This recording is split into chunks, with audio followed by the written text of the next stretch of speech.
And we are back with Mark Wetzel with Five Rivers Delta Center. We were talking about trapping, and we were talking about before the break. We were talking about how you guys have these animals right there on site. It seems crazy how much of our area's natural beauty has been historically inaccessible, but within the last 10 years or so, seems much more accessible with new nature trails and greenways. Can you tell us a little bit about those? Absolutely. One of our favorite programs really that we have here is the Forever Wild program. And so these are properties that are set aside for not just our generation, but future generations to enjoy. And I think that that might be something that you're starting to notice is these portions set aside and trails built in them. That way we get people in nature, immerse them there. Because unless you learn about something, there's no way that you can conserve it or have a true appreciation for it. So there's some Forever Wild property really all over the state of Alabama. Do you have a favorite one, a particular favorite, or one that you would say, you know, if you're a family, you should definitely go on. If you're out on a date, you should definitely go. I mean, are there ones that you go, this one's really more romantic, this one's really more family oriented, or there's this one that's just really cool that everybody's got to go see? I mean, Five Rivers. Yeah. Now, other than Five Rivers, though, I would like to kind of put a plug in. One of my favorite places to explore almost every single weekend is historical Blakely State Park. It's close by. It's got history in it with that Civil War history going into it. It's got walking trails, horseback riding trails, and mountain bike trails.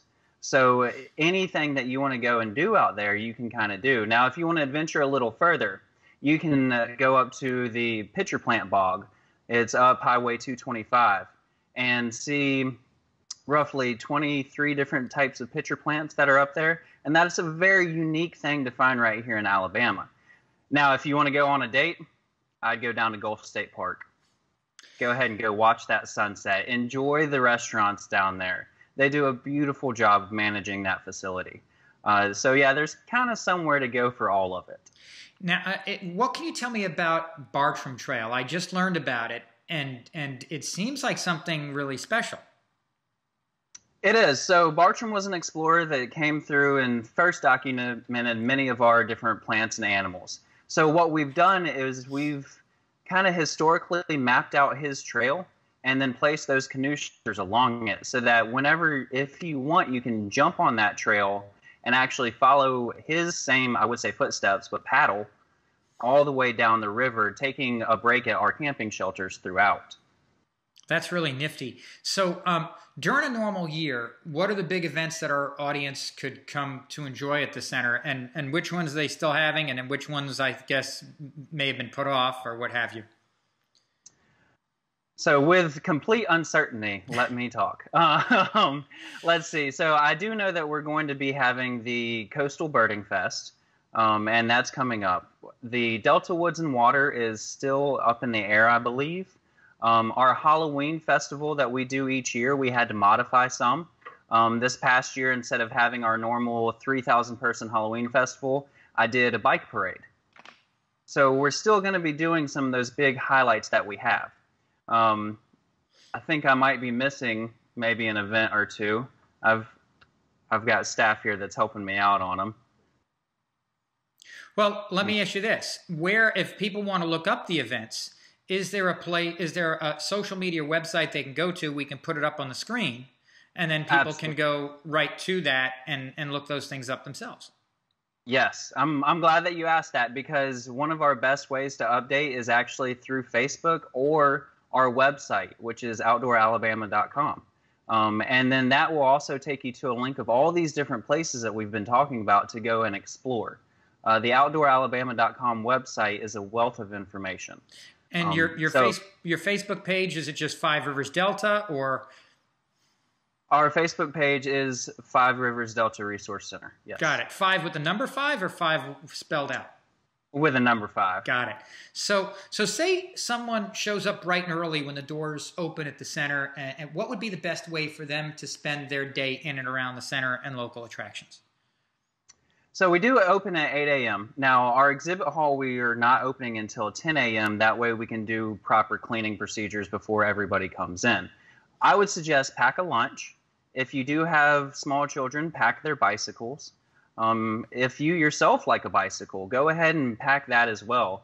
If you bring a kayak, we do have a free kayak launch that is also ADA compliant. So if you come here at 8 a.m. in the morning and it's beautiful weather, put your kayak in, paddle for the first 2 or 3 hours, come back, eat a lunch, then come view our exhibit hall, wrap around throughout the trails, visit our gift shop, and then wave goodbye at the end of the day. And every bit of it's free.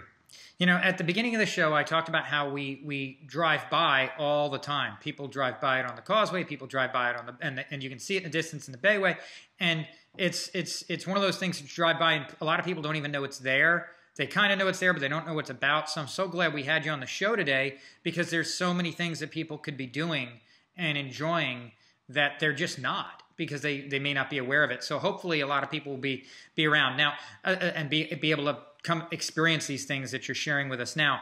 So a couple of other, like, a tangent question. So what do you think about the City of Mobile's purchase of the 300 acres around Brookley Field? As opposed to who else would purchase it? So, well, I mean, I guess what could it mean for tourism, do you think? You know, I mean, is there a certain, yeah, I mean, I guess I'll leave it at that.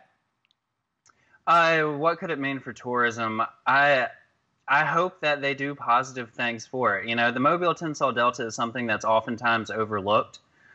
So the more area that we can set aside, you know, the better for our future generations. Now, to that end, Sure. Is there a certain local nature trail or experience that all of us need to experience at least once? Is there one that you would pick?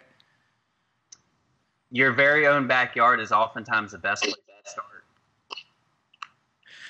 You know, folks overlook just the songbirds that are in their backyard or the lizards that are running around.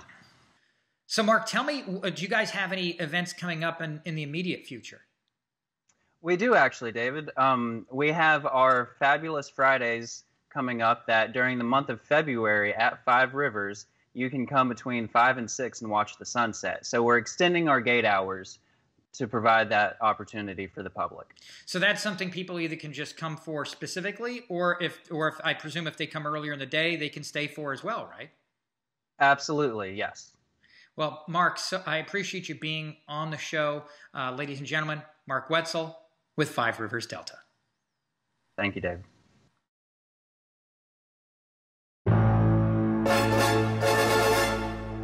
Mum, a field operative in the States is down. Horrible wreck. Where? The Gulf Coast, and we just received word that an enemy agent is en route to the hospital to intercept him. Do you want us to call 007? No. I want somebody better.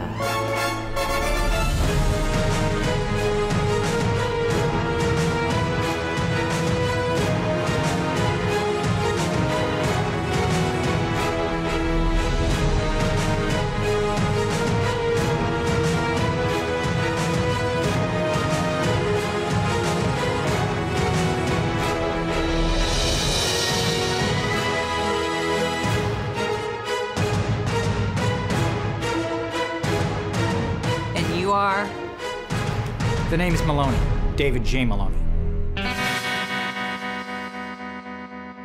Until we meet again.